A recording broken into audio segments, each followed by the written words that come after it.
Out at zeros. Probe alarm time. Now this is obviously the detergent. See how it's got the light on? Detergent's going to feed. If it feeds for more than X, it's going to sound an alarm.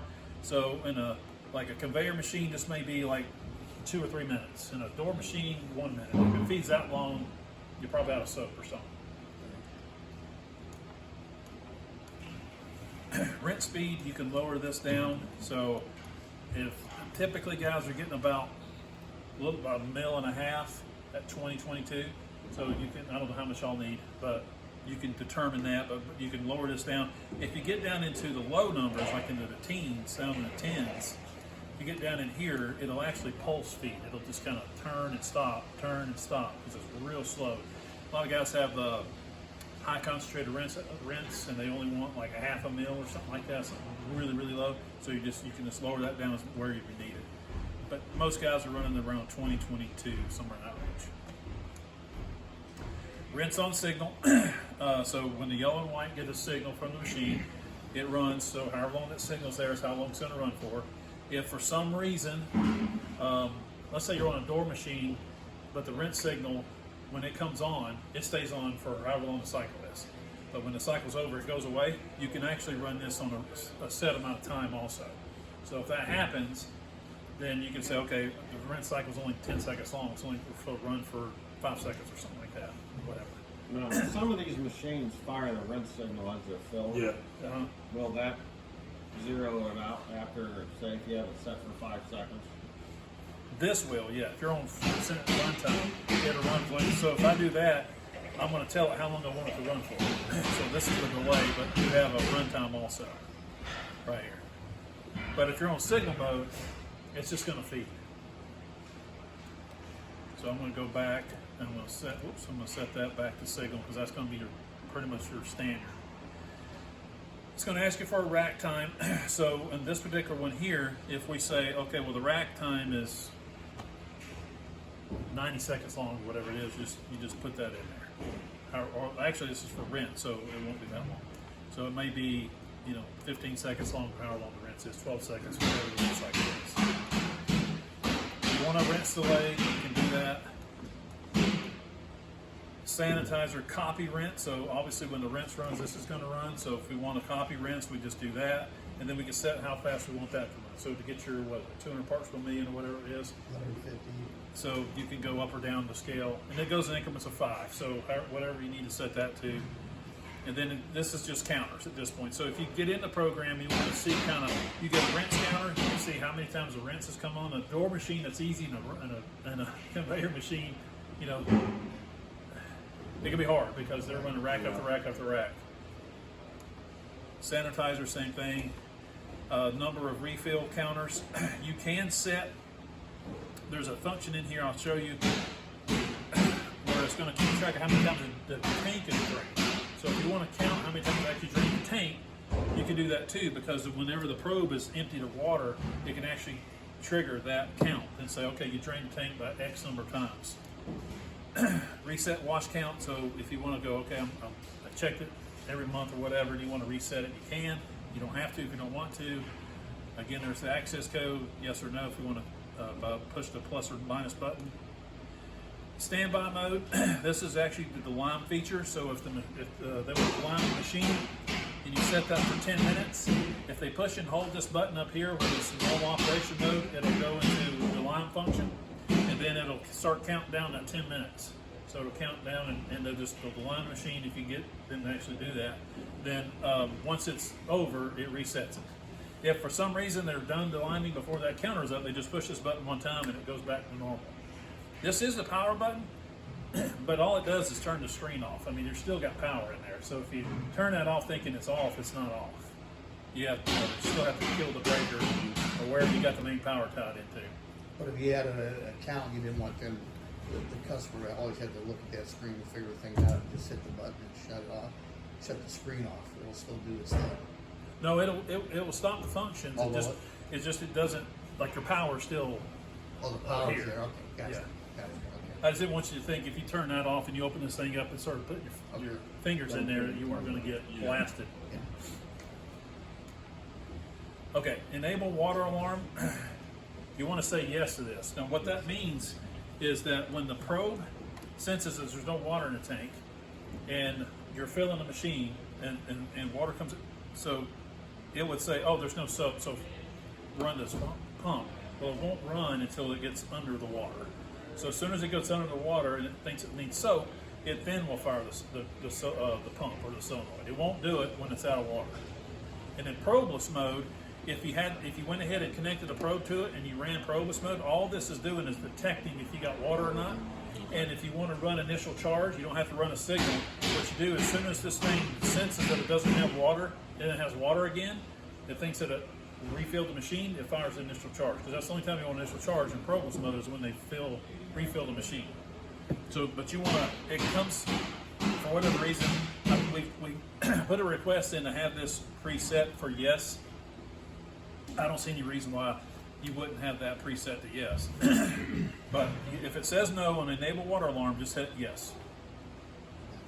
And then if drain tank, what this means is if I want a drain tank alarm, I'll set, let's say you do 3 hours. What that means is when that detergent signal comes in, it accumulates time. It starts counting it up. Once it reaches 3 hours, it'll flash on the screen and the buzzer will go off for 5 seconds and the buzzer will quit going off and it'll say drain tank. And then when the buzzer quits, it just says drain tank. It still will work. It just lets the operator know drain tank. So if you're in one of those situations where maybe they got like they really need to know when to drain the tank because they don't do a very good job of it, you could do that if you want to. If you don't want it to come on, you just leave it at zeros.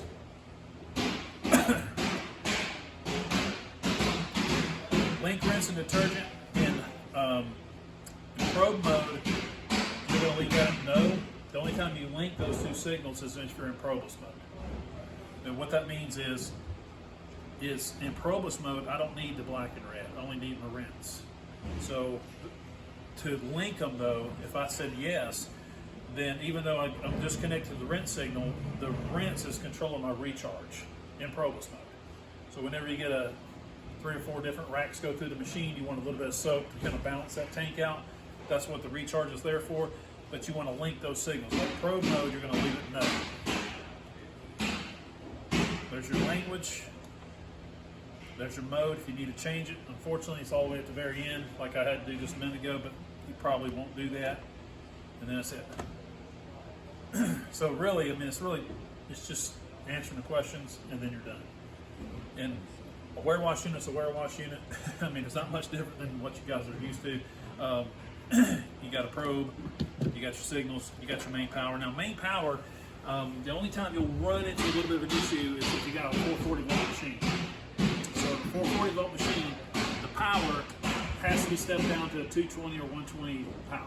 Will it take 480 signal wire? Yeah. Now, that's just like the demo. Yeah, same yeah, thing. yeah. So the board can actually handle, I think it's like 600 something volts as far as the trigger signals, but the main power is 220 or less, to 120. Now the signal voltage can also take 24 volt signals. I don't know too many dish machines that do that, but I think not Melee, what's that name? Myco, yeah, they think they do. But for the most part, it's all going to be 110 type stuff, or 220. To get access to it, you just take this cover off, this little guy here, and then your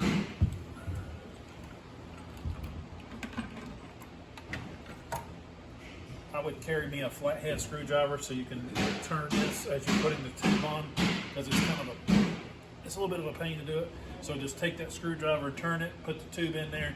You can lube the heck out of the rinse, especially, but lube them all up really good. I didn't talk about it on this, but it does come with a, should have been a little, here it is. We send a little pack of tube lube. It's just silicone grease. You probably get that in a big tube. Yeah. So that's it on that. Priming the pumps is pretty simple. It's got this little button here. Looks like I guess it looks like a tube with liquid coming out of it. So if you push this button, it goes into prime mode.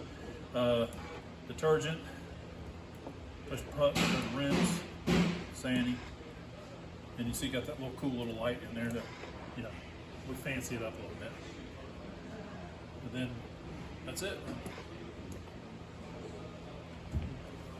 Any questions on that, dude? Excellent. Troubleshooting on this guy is probably no different than what you're used to. Again, this setting here, or this watching the inputs, I think is be a key in a lot of your cases. If you're saying, hey, my detergent's not running, and if you got a 1 there, you know, okay, I know I'm getting a wash cycle or a wash signal because I got my 1 there, but why isn't it running?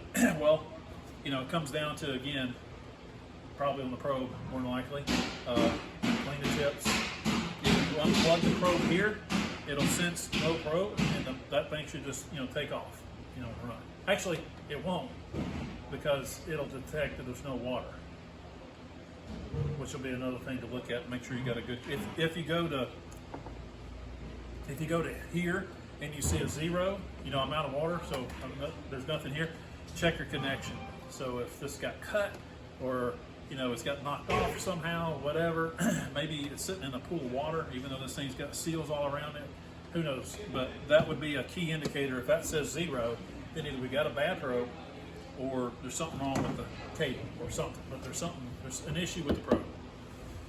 But usually you'll see a setting here. We got the set point at 20. If that says, you know, anything lower than 20, it's going to feed. With a liquid pump, what's going to happen is once it's automatic. Once it gets to 80% of the set point, it's going to slow the pump motor down. So it's going to run at 100% until it gets to it, and then it's going to slow down, slow down, and stop. Now there will be a little bit of overshoot. You know, it won't. You know, it puts the brakes on. It's kind of like a boat. You know, you put a brake on, but it's still going to coast a little bit. So once you get up to, it may go up to 22, 23, somewhere in that range as far as the number. What I normally always tell guys, okay, once you see it, once it stops, whichever machine it is, run either one rack with a door or 2 racks with a conveyor, then check your titration. Let that water get in there and get swirling around, and then check to make sure you're where you need to be. And then if you need to adjust, you just go back in here, put your code in. You don't have to go to advanced every time. You can go to the quick setup to do one of those quick ones. But once you set your set point, go up or down the scale, whichever one you need. I do recommend trying to stay in the higher numbers. I was telling them earlier that if you go down those lower, like you can go to the lower numbers on the set point, and all that's really checking is micro Siemens in the water. But if you take this down to a real low number, the probe just gets extra sensitive down in this range. It's like any little, if I go up by 1, it's going to be a big jump when it comes to the number of titration drops. So you want to try to keep it up in here where it kind of gets more into that curve, because all probes have this, you know, has a curve and it goes down. So I would just kind of keep it in the, start off in the default 20, see what you get, and then if you need to go up, you can, or down, or whatever. Make sense? And that's all I got. Any questions on that guy? What kind of tubes are you using? Same as the So that's a EPDM, and this is what we call